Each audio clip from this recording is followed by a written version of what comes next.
দ্বিতীয়টা ছিল রাসূল করিম সাল্লাল্লাহু আলাইহি ওয়াসাল্লামের পৃথিবী থেকে চলে যাওয়া। এই দুটি বিষয় মূলত কিয়ামতের আলামত বহন করছে বলে কোরআন এবং হাদিস থেকে আমরা জানতে পেরেছি। তৃতীয় আলামত ইনশিকাকুল কমর,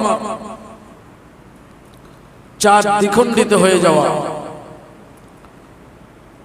মহান আল্লাহ সুবহানাহু ওয়া তাআলা সূরাতুল কমরের মধ্যে বলেছেন, ইকতারাবাতিস সাআতু ওয়ানশাক্কাল কমর ওয়া ইন ইয়ারাউ আয়াতান ইউ'রিদু ওয়া ইয়াকুলু সিহরুম মুস্তামির। ইকতারাবাতিস সাআহ, কিয়ামত নিকটবর্তী হয়েছে। ওয়ানশাক্কাল কমর, এবং চাঁদ দ্বিখণ্ডিত হয়েছে। ওয়া ইন ইয়ারাউ আয়াতান ইউ'রিদু, মক্কার কাফির মুশরিক সহ কিয়ামত পর্যন্ত ঈমানকে অস্বীকারকারী জনগোষ্ঠীর চরিত্রের কথা আল্লাহ তাআলা এইভাবে উল্লেখ করেছেন যে এরা যখনই কোনো নিদর্শন দেখে, আল্লাহর পক্ষ থেকে আসা মানুষের হেদায়েতের জন্য কোনো নিদর্শন, কোনো আলামত তারা দেখতে পায়, অমনি তারা বলে বসে ওয়ায়াকুলু সিহরুম মুস্তামির। এটা হইল চিরাগত জাদু। অর্থাৎ কাফির মুশরিকদের কাছে আল্লাহর পক্ষ থেকে আসা মুআজিজাত, অলৌকিক বিষয়াবলী অথবা যেই সব নিদর্শন যা আমাদেরকে সত্য বুঝতে সাহায্য করে, এগুলোকে তারা জাদু বলে উড়িয়ে দেয়। চাঁদ বিদীর্ণ হওয়ার ঘটনাটা কোরআনে বর্ণিত নিশ্চিত একটি ঘটনা, যে ঘটনাটা আমাদেরকে আল্লাহ তাআলা দেখিয়ে বলেছেন যে এই ঘটনা প্রমাণ করছে কিয়ামত নিকটে এসে গেছে। রাসূল করিম সাল্লাল্লাহু আলাইহি ওয়াসাল্লাম মক্কাতে ছিলেন নবুয়তের 13 বছর। মক্কা থেকে মদিনায় হিজরত করবার 5-6 বছর আগে এই ঘটনাটা ঘটে। আনাস রাদিয়াল্লাহু তাআলা আনহু বলেছেন, ইন্না আহলা মক্কা সাআলু রাসূলুল্লাহ সাল্লাল্লাহু আলাইহি ওয়াসাল্লাম আন ইউরিহিম আয়া ফাআরাহুম ইনশিকাকাল কমর।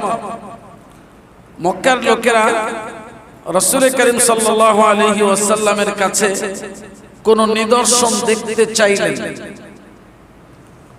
রাসূল করিম সাল্লাল্লাহু আলাইহি ওয়াসাল্লাম আল্লাহ পাকের কাছে দোয়া করলেন। মহান আল্লাহ সুবহানাহু ওয়া তাআলা তখন চাঁদকে দ্বিখণ্ডিত করে দিলেন। তাহলে প্রথম কথা হচ্ছে, চাঁদ দ্বিখণ্ডিত হওয়ার ঘটনা ঘটেছে রাসূলের জমানায়। মক্কায় আল্লাহ রাসূল যে নবুয়তের 13 বছর পার করেছিলেন, সেই সময়ের মাঝামাঝি সময় এটি সংঘটিত হয়েছে। রাসূল করিম সাল্লাল্লাহু আলাইহি ওয়াসাল্লাম তিনি যে সত্য নবী ছিলেন, এই ঘটনাটা ছিল তার অকাট্য দলিল। একই সাথে কিয়ামত যে নিকটবর্তী হয়ে গেছে, এর প্রমাণ হিসেবে আল্লাহ তাআলা এই চাঁদকে দ্বিখণ্ডিত করে দুনিয়ার মানুষকে দেখিয়েছিলেন। রাসূল করিম সাল্লাল্লাহু আলাইহি ওয়াসাল্লাম মিনাতে ছিলেন। হঠাৎ চাঁদ দুইটা ভাগ হয়ে ফাকানাত ফিরকাতান ওয়ারা আল জাবাল ওয়া ফিলকা দুনা فقال لنا رسول الله صلى الله عليه وسلم اشهدوا আব্দুল্লাহ বিন মাসউদ রাদিয়াল্লাহু তাআলা আনহু বলেন বাইনামা নাহনু মা রাসূলিল্লাহ সাল্লাল্লাহু আলাইহি ওয়াসাল্লাম বিমিনা, আমরা মিনাতে রাসূলের সঙ্গে ছিলাম। আবার বলছি, আব্দুল্লাহ বিন মাসউদ রাদিয়াল্লাহু তাআলা আনহু বলেন আমরা মিনাতে আল্লাহর রাসূলের সঙ্গে ছিলাম। হঠাৎ দেখলাম আকাশের চাঁদ দুইটা ভাগ হয়ে একটা পাহাড়ের দুই পাশে চলে গেল। রাসূল করিম সাল্লাল্লাহু আলাইহি ওয়াসাল্লাম বললেন, ইশহাদু, তোমরা এই দৃশ্যটা দেখো এবং সাক্ষী থাকো। এই মর্মে আরো অনেকগুলি হাদিস রয়েছে, যেসব হাদিসের মূল বক্তব্য আল্লাহ তাআলার কোরআনের এই আয়াতের ব্যাখ্যা। সূরাতুল কমারের প্রথম আয়াতে যে আল্লাহ বলেছেন, ইকতারাবাতিস সাআতু ওয়ানশাক্কাল কমার, কিয়ামত নিকটবর্তী হয়েছে এবং চাঁদ দ্বিখণ্ডিত হয়েছে। তার মানে কিয়ামতের আলামত সমূহের তৃতীয় যে আলামতটি আমরা আলোচনা করছি, এটা হলো ইনশিকাকুল কমার। কোরআনে বর্ণিত চাঁদ দ্বিখণ্ডিত হওয়ার যে ঘটনাটা, এই ঘটনাটা মূলত কিসের আলামত? বুঝে আসছে? কোরআনে বর্ণিত চাঁদ দ্বিখণ্ডিত হওয়ার যে ঘটনা, এই ঘটনাটা কিসের আলামত? প্রিয় ভাই সাহেব, এই ব্যাপারে দ্বীন বিরোধী মানুষ এবং দ্বীনকে স্বীকার করে, তবে তথাকথিত আধুনিক জ্ঞান বিজ্ঞানের প্রমাণে তারা বিশ্বাসী। আবার বলছি কথাটা, দ্বীন বিরোধী যারা ইসলামে বিশ্বাসী না,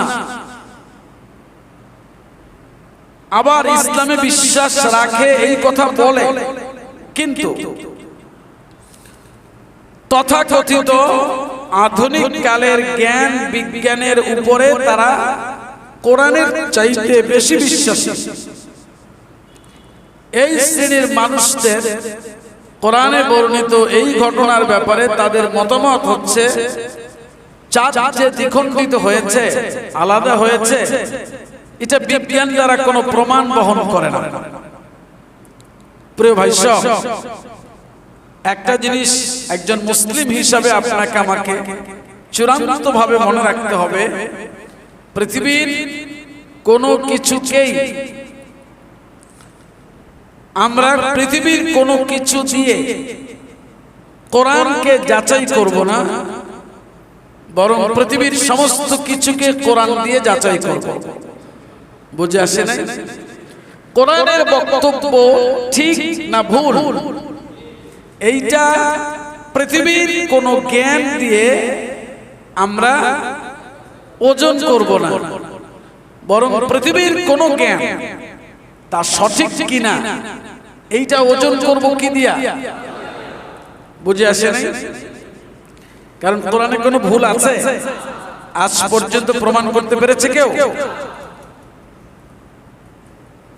তবে হ্যাঁ, বিজ্ঞানের কোন প্রতিষ্ঠিত মত এটি কোরআনের বক্তব্যের বিপরীতে যাবে না। কিন্তু বিজ্ঞান কি, এই জায়গাটা আমরা বুঝলেই এই ঝামেলা আর তৈরি হবে না।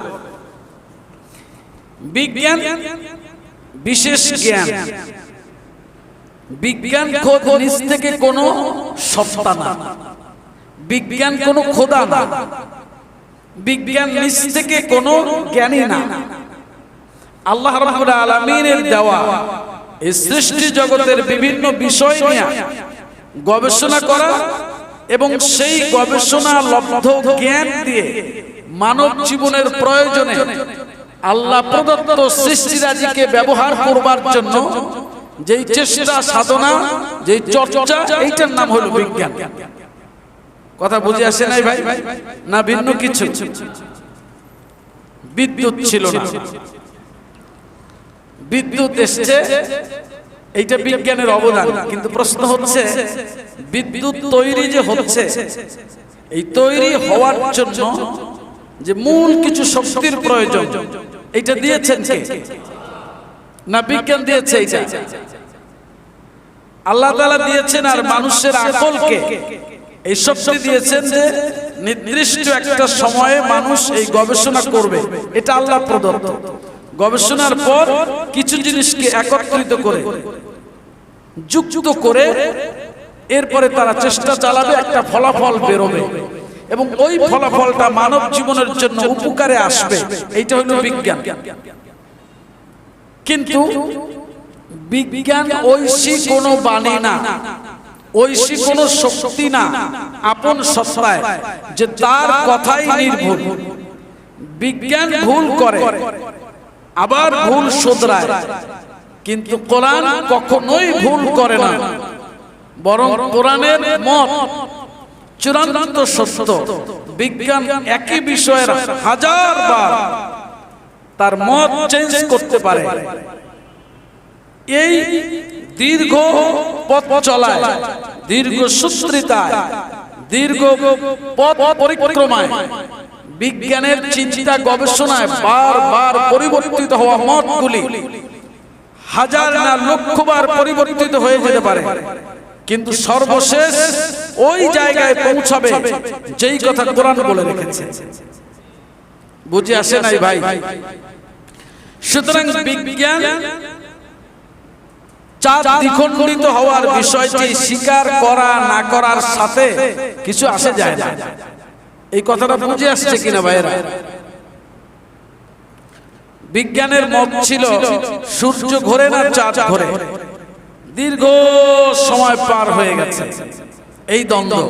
কেউ বলেছেন সূর্য ঘোরে চাঁদ ঘোরে না, কেউ বলেছে চাঁদ ঘোরে সূর্য ঘোরে না। একজন বিজ্ঞানীর বক্তব্য দ্বিতীয় জন এসে উড়িয়ে দিয়েছে যে তার মত ঠিক না।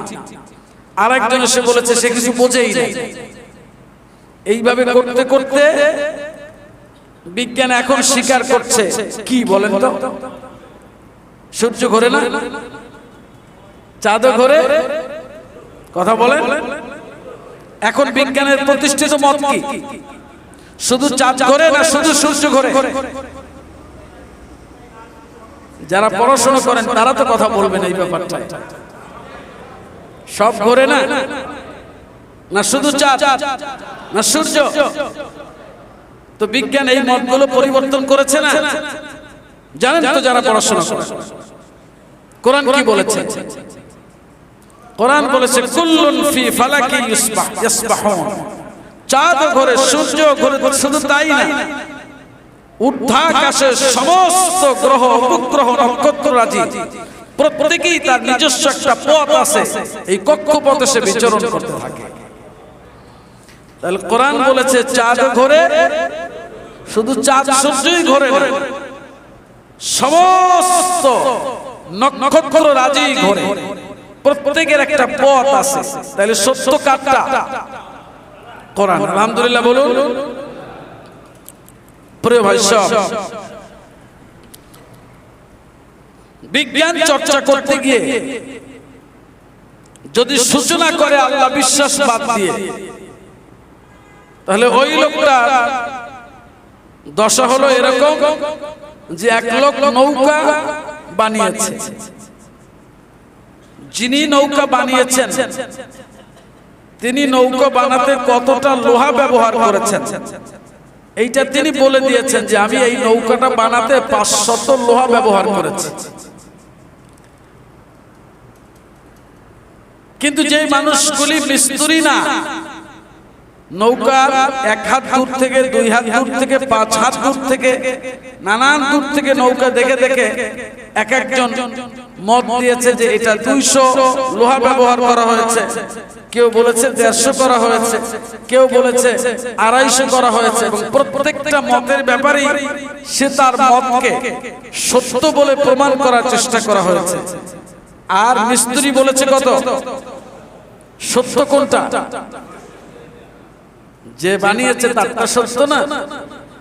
সুতরাং মিস্ত্রির কথাকে উপেক্ষা করে গবেষণার রায় পেশ করা যেমনটা পাগলামি, এর চাইতে লক্ষ কোটি গুণ বড় পাগলামি হচ্ছে এই কায়নাতের যিনি স্রষ্টা তার বক্তব্যকে বাদ দিয়া নিজের মতকে সত্য বলে প্রমাণ করবার চেষ্টা করাটা। কথা বুঝে আসছে ভাইয়েরা? চতুর্থ আলামত ইনকিরাতুস সাহাবা আল কিরাম, সাহাবায়ে কেরামদের যুগের অবসান হয়ে যাওয়া কিয়ামতের এক আলামত। আবার বলছি, সাহাবায়ে কেরাম এই পৃথিবী থেকে বিদায় নেবেন, এই বিদায় নেওয়াটা কিসের আলামত? রাসূলের পরে এই উম্মতের সবচাইতে শ্রেষ্ঠ এবং দামি মানুষ হচ্ছেন সাহাবায়ে কেরাম রাদিয়াল্লাহু তাআলা আলাইহিম আজমাইন। আল্লাহ রাসূল একটি হাদিসের মধ্যে বলেছেন, আন-নুজুমু আমানাতুন লিস-সামা ফাইদা যাহাবাতিন নুজুম আতাস সামা মা তুআদ। আকাশের তারকা রাজি, এই নক্ষত্র রাজি হলো আকাশের রক্ষাকারী প্রহরী। যখন এই নক্ষত্র রাজিগুলো বিদায় নেবে তখন আকাশ তার জন্য যে প্রতিশ্রুতি দেওয়া হয়েছে এইটা এসে যাবে, তার মানে আকাশ ভেঙে চুরে খান হয়ে যাবে। ওয়া আনা আমানাতুন লিল আসহাবি, আর আমি মুহাম্মদ আমার সাহাবীদের রক্ষাকারী প্রহরী।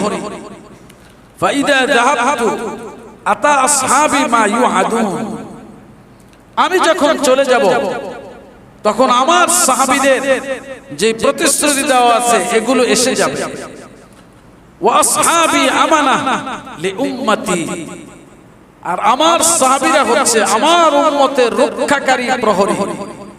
ফাইদা যাহাবা আসহাবি, যখন আমার সাহাবীরা চলে যাবেন, আতা উম্মতি মা ইউআদুন, তখন আমার উম্মতদের কাছে ওই সব এসে যাবে যে প্রতিশ্রুতি তাদেরকে দেয়া হয়েছে। তার মানে আল্লাহর রাসূল চলে যাওয়া এটি সাহাবীদের পৃথিবী থেকে বিদায় নেওয়ার আলামত। সাহাবীদের চলে যাওয়া, এটা আমরা যে উম্মত আছি আমাদের এই পৃথিবীর অবস্থান যে শেষ, এইটা তার প্রমাণ বহন করে। এর মানে হলো আমাদের পরেই কিয়ামত এসে যাবে। কথা কি বুঝে আসছে ভাইয়েরা? সাহাবায়ে কেরামদের যুগ আছে না চলে গেছে? এই কথাটা কি বুঝে আসছে? সাহাবায়ে কেরাম চলে যাওয়া কিসের আলামত? কোন নেককার মানুষের উপরে কিয়ামত কার্যকর হবে না, এটা জেনে রাখবেন। হাদিস, কিয়ামতের বিভীষিকা কোন নেক মানুষের উপরে কার্যকর হবে না। প্রত্যেক নেক মানুষ একের পর এক চলে যাবে। যেমন মুহাম্মদ সাল্লাল্লাহু আলাইহি ওয়াসাল্লাম চলে গেছেন, তারপরে নেককার কারা? সাহাবায়ে কেরাম, তারা চলে গেছে।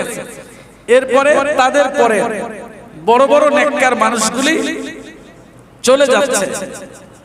দেখুন, পৃথিবীতে অনেক জ্ঞানী হচ্ছে, অনেক আলেম হচ্ছে, অনেক মুফতি হচ্ছে, অনেক বড় বড় বুদ্ধিজীবী তৈরি হচ্ছে, কিন্তু ইমাম আবু হানিফা কিন্তু হচ্ছে না, ইমাম মালিক হচ্ছে না, ইমাম শাফি হচ্ছে না। কথা কি বুঝে আসছে? ওই স্তরের কিন্তু তৈরি হচ্ছে না। কথাটা বুঝে আসছে না? তার মানে কি? নেককারদের আল্লাহ রাসূল বলেছেন আল আউয়াল ফাল আউয়াল, একের পর এক নেককাররা বিদায় নিতে থাকবে। লা তাকুমুস সাআ ইল্লা আলা শিরারিল খালক, কিয়ামত কায়েম হবে সৃষ্টির সবচাইতে খারাপ মানুষগুলির উপরে। বুঝে আসছে ভাইরা? তার মানে কি? নেককাররা বিদায় নিতে থাকবে, বিদায় নিতে নিতে কিয়ামত সংগঠিত হবে কাদের উপরে? কাদের উপরে? খারাপ লোকদের উপরে। সুতরাং সাহাবী যুগের অবসান হওয়া এটি কিয়ামতের এক আলামত। প্রিয় ভাই সব, গত জুমে একটা হাদিস শুনিয়েছিলাম, 6টা বিষয় আল্লাহ রাসূল কিয়ামতের আগে গুনে রাখতে বলেছেন, মনে আছে? মনে নাই, গত জুমা আলোচনা করেছিলাম। তার মধ্যে একটা ছিল ফাতহু বাইতুল মাকদিস, বাইতুল মুকাদ্দাসের বিজয়। সুবহানাল্লাহ বলেন। বাইতুল মুকাদ্দাস কোথায়? জেরুজালেম, ফিলিস্তিনে। রাসূল করিম সাল্লাল্লাহু আলাইহি সাল্লাম যখন পৃথিবীতে আসলেন, সেই সময় বাইতুল মুকাদ্দাস ছিল তৎকালীন সময়ের পরাশক্তি রোমের অধীনে। রোম তখন দুইটা পরাশক্তি ছিল, একটা রোম আর একটা ছিল পারস্য। রোমের অধীনস্থ ছিল বাইতুল মুকাদ্দাস। রাসূল করিম সাল্লাল্লাহু আলাইহি সাল্লাম তিনি উম্মতদেরকে সুসংবাদ দিলেন যে বাইতুল মুকাদ্দাস বিজয় হবে। সুবহানাল্লাহ বলুন। বাইতুল মুকাদ্দাস কি হবে? বিজয় হবে। বাইতুল মুকাদ্দাস রোমদের কাছ থেকে বিজয়, রোমদের কাছ থেকে ছুটে যাওয়ার পর দুইবার বিজয় হয়েছে। কয়বার? দুইবার।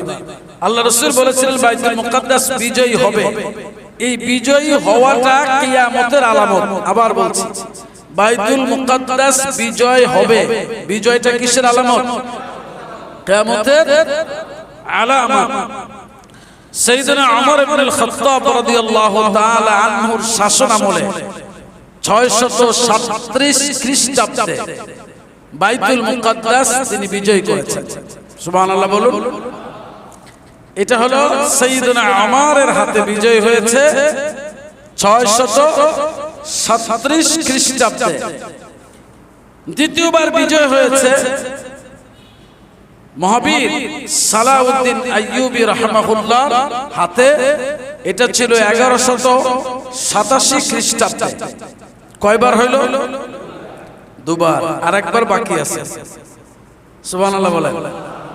আর একবার কি? আর একবার হতাশ হওয়ার কিছুই নেই। মহান আল্লাহর দেওয়া ছক অনুযায়ী পৃথিবী এগিয়ে যাবে। আল্লাহ তো বলেন নাই যে পৃথিবী আমি ভেঙে দেব না, এটা এভাবেই থাকবে, এটা তো বলেন নাই। বলেছেন? না। আল্লাহ তাআলা একটা মহা সত্যের ভিত্তিতে কায়নাতকে সৃষ্টি করেছেন। এর 5 পয়সা দামও আল্লাহর কাছে নাই। আপনার আমার কাছে অনেক, কিন্তু আল্লাহর কাছে কোনো দাম নাই। এই আকাশ জমিন চাঁদ সূর্য গ্রহ নক্ষত্র এটি আল্লাহর এক হুকুমে সৃষ্টি হয়ে গেছে। আবার এক হুকুমে আল্লাহ তাআলা এগুলোকে খান খান করে দিবেন, চূর্ণ বিচূর্ণ করে দিবেন। এগুলো এক মহান উদ্দেশ্যে সৃষ্টি করেছেন যে তার পছন্দের কিছু বান্দারা এখানে বসবাস করবে, একটা পরীক্ষা চালাবেন। এই পরীক্ষাটার মধ্য দিয়ে তিনি আরেক স্থায়ী কায়নাত সৃষ্টি করবেন, সেখানে তাদেরকে পুরস্কার বা শাস্তি দেবেন। আর এই জায়গায় এই গাছপালা নদী নালা পাহাড় পর্বত সমস্ত আয়োজন আল্লাহ ততক্ষণ রাখবেন যতক্ষণ কায়নাতে একজন মানুষও খালিস দিলে আল্লাহ রাব্বুল আলামিনকে স্মরণ করবে। আল্লাহকে একজন মানুষও আল্লাহর গোলামি করবে, এরকম একজন মানুষ যতদিন থাকবেন ততদিন এটারে রাখবেন আল্লাহ। কিন্তু ওই মানুষটাও যেদিন শেষ হয়ে যাবে সেদিন আর রাখবেন না। সুবহানাল্লাহ বলেন। প্রিয় ভাই সব, তাহলে বাইতুল মুকাদ্দাস কয়বার বিজয় হয়েছে? আরেকবার হবে।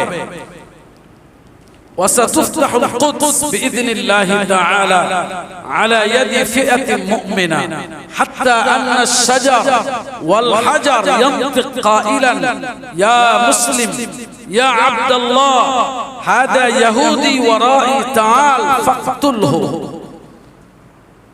চূড়ান্তভাবে একদল মুমিনের হাতে বাইতুল মুকাদ্দাস আবার বিজয়ী হবে। যখন অবস্থা দাঁড়াবে এমন, ওই অবস্থাটা আসার আগে ইহুদিরা তাদের অন্যায় অপকর্ম শয়তানি তাদের দুশ্চরিত্রের নির্মমতা এমন জায়গায় পৌঁছে যাবে যে একটা গাছ এবং পাথর পর্যন্ত তাদের উপরে বিরক্ত হয়ে যাবে। ওই মুমিন দল যারা চূড়ান্ত বিজয় করবে, তারা যখন বিজয়ের দ্বার প্রান্তে পৌঁছে যাবে, তখন একটা গাছ এবং পাথর কথা বলবে। সুবহানাল্লাহ বলেন।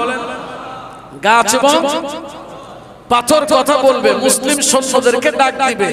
গাছ এবং পাথর, ইয়া মুসলিম, ইয়া আব্দুল্লাহ, হ্যাঁ মুসলিম, হে আল্লাহর বান্দা, হাদা ইহুদি ওয়ারাই। গাছ বলবে, এই যে আমার পেছনে একজন ইহুদি লুকাইয়া আছে। পাথর বলবে, আমার পেছনে একটা ইহুদি লুকিয়ে আছে, তাআল ফাকতুলহু, আসো এবং তারে হত্যা করো। সুবহানাল্লাহ বলেন। এটা হাদিস শুনাইলাম। তার মানে বাইতুল মুকাদ্দাস চূড়ান্ত বিজয়ে বাকি আছে, কিন্তু চূড়ান্ত বিজয়টা কিয়ামতের আলামত না। কিয়ামতের আলামত বিজয় যে হয়ে গেছে এইটাই, আর বাকি যে বিজয়টা ওইটা হবে একেবারে পৃথিবীর হিসাব কিতাবের চূড়ান্ত বিষয়। কথা কি বুঝে আসছে ভাইয়েরা? তাহলে বাইতুল মুকাদ্দাস আর একবার বিজয় হবে। ইহুদিরা আসলে তাদের স্থায়িত্ব হবে না, এইটাই সত্য। আল্লাহ তাআলা কোরআনে বলেছেন, গুরিবাত আলাইহিমুদ দিল্লাতু ওয়াল মাসকানা আইনামা সুকিফু ইল্লা বিহাবলিম মিনাল্লাহ ওয়া হাবলিম মিনান নাস। তাদের অন্যায়, অপরাধ, গুনাহ, পাপের কারণে আল্লাহ তাদের উপরে লাঞ্ছনা, অপমান, এটাকে কিয়ামত দিবস পর্যন্ত চাপিয়ে দিয়েছেন। সূরা ফাতিহার শেষ অংশে আমরা পড়ি, গায়রিল মাগদুবি আলাইহিম। এই যে মাগদুব, এই মাগদুব হচ্ছে ইহুদিরা, যাদের উপরে আল্লাহর ক্রোধ পতিত হয়েছে। এই জাতি কারা বলেন? এই জাতি কারা? ইহুদিরা। আল্লাহ বলছে তাদেরকে যেখানেই পাওয়া যায়, পৃথিবীর যেই জায়গায় তাদেরকে পাওয়া যাবে, দুইটা অবস্থা, একটা সেখানে পাওয়া যাবে। ভালো করে মনে রাখবেন কথাটা। কয়টা অবস্থা? দুইটা। আইনামা সুকিফু ইল্লা বিহাবলিম মিনাল্লাহ ওয়া হাবলিম মিনান নাস। হয় এমন হবে যে পৃথিবীর আর কোন শক্তিশালী একটা রাষ্ট্র তাদের মাথার উপরে হাত রেখেছে, অর্থাৎ তাদেরকে লালন পালনের, তাদেরকে রক্ষা করবার একটা কাজ করছে। অথবা ওয়াহাবলিম মিনান নাস, আল্লাহর পক্ষ থেকে তিনি কিছুটা অবকাশ দিয়েছেন। এই দুইয়ের ব্যতিক্রম কোনো কিছু ঘটবে না। আজকের ইসরায়েল নামক জারজ এই রাষ্ট্রটা, এইটা তথাকথিত সভ্যতার ধারক বাহক ইউরোপ, তারা এটাকে মূলত ইচ্ছে করে মধ্যপ্রাচ্যের উপরে তাদের প্রভুত্ব সেখানে প্রতিষ্ঠিত করা এবং সেটাকে জিয়ে রাখা, এই নোংরা নাপাক উদ্দেশ্যের জন্য ইহুদি নামক এই শয়তানি জাতিটাকে বিভিন্ন জায়গা থেকে টোকাইয়া এনে তারপরে মুসলিম ভূখণ্ডের মধ্যে তাদেরকে অবৈধভাবে সেখানে প্রতিষ্ঠিত করেছে। কিন্তু তারা এখন কতদূর শান্তিতে আছে এটা দুনিয়াবাসী দেখতে পাচ্ছে, ঠিক না? এবং ওরা যে কতটা নির্মম, আসলেই যে ওরা আল্লাহর রাগ গোসার শিকার হওয়াটাই হক, এটা ওরা ওদের কর্ম দিয়েই প্রমাণ করেছে। হিটলার বলেছিল না একটা কথা, নিশ্চয়ই আপনারা শুনে থাকবেন। হিটলার কত মানুষকে মেরেছিল ইহুদি? 70,000, 60 লাখ, কত? 60 লক্ষ, কত? 60 লক্ষ ইহুদিকে মেরেছিল কে? হিটলার। জানেন না সাধারণ মুসলিম ভাইরা? জেনে রাখবেন, হিটলার 60 লক্ষ ইহুদিকে মেরেছিল। কিছু রেখে দিয়েছিল আর বলেছিল, আমি কেন তাদেরকে মারলাম এইটা জানার জন্য এই কয়েকটা রেখে গেলাম, দুনিয়ার লোকেরা জানবে কেন আমি মেরেছিলাম। এবং তিনি এক অসাধারণ তত্ত্ব দিয়েছিলেন যে এরা এমন এক জাতি যারা আছে এবং তাদের এই উপস্থিতিটা অন্যদের জন্য যন্ত্রণার কারণ হয়ে থাকে। যাই হোক, বাইতুল মুকাদ্দাস বিজয়ী হবে আবারও চূড়ান্ত পর্যায়ে ইনশাআল্লাহ তাআলা। তোমাদের মূল কথা, বাইতুল মুকাদ্দাস বিজয় কিসের আলামত? কিয়ামতের আলামত। সম্মানিত ভাইরা, 6 নাম্বার, মুতানুন কা কুআসিল গনম, ছাগ বেদি সদৃশ এক মহামারী। রাসূল আকরাম সাল্লাল্লাহু আলাইহি ওয়াসাল্লাম বলেছেন যে কিয়ামতের আলামত সমূহের একটি আলামত হলো সুম্মা মুতানুন ইয়াখুযু ফীকুম কা কুআসিল গনম, তোমাদের মধ্যে একটা মহামারী আসবে। এই মহামারীটা ছাগলের সাথে তুলনা করে বলেছেন এক ধরনের মহামারী আছে যেটা ছাগল অথবা অন্য কোনো প্রাণীর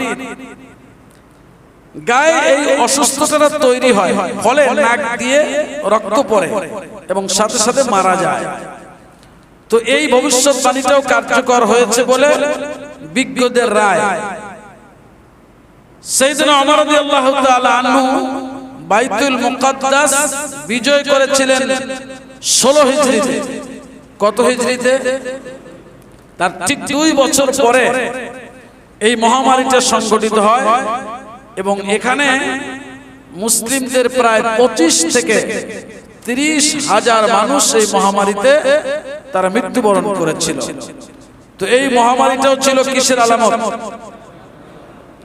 এবং এই মহামারীতে জলিলুল কদর সাহাবীদের বড় একটা অংশ তারা ইন্তেকাল করেছিলেন। এর মধ্যে ছিলেন মুআদ বিন জাবাল ওয়া আবু উবাইদা, শুরাহবিল বিন হাসানা, ওয়াল ফাদল বিন আব্বাস বিন আব্দুল মুত্তালিব। এইরকম বড় বড় আবু উবাইদা, শুরাহবিল, ফজল বিন আব্দুল মুত্তালিব সহ আরো অনেকেই বড় বড় সাহাবীরা এই মহামারীতে তারা ইন্তেকাল করেছিলেন। তো এটাও সংঘটিত হয়ে গেছে। প্রিয় ভাই সব, আজকে আমরা 3, 4, 5, 6 মোট 4টা আলামতের কথা বলেছি। কয়টা? 4টা আলামতের আলোচনা করলাম। এর মধ্যে একটা হলো চাঁদ। সবগুলো মনে রাখতে পারলেও মৌলিকভাবে মনে রাখার চেষ্টা করবেন। ইনশিকাকুল কামার, মানে চাঁদ দ্বিখণ্ডিত হয়ে যাওয়া, এটা হয়ে গেছে কিনা?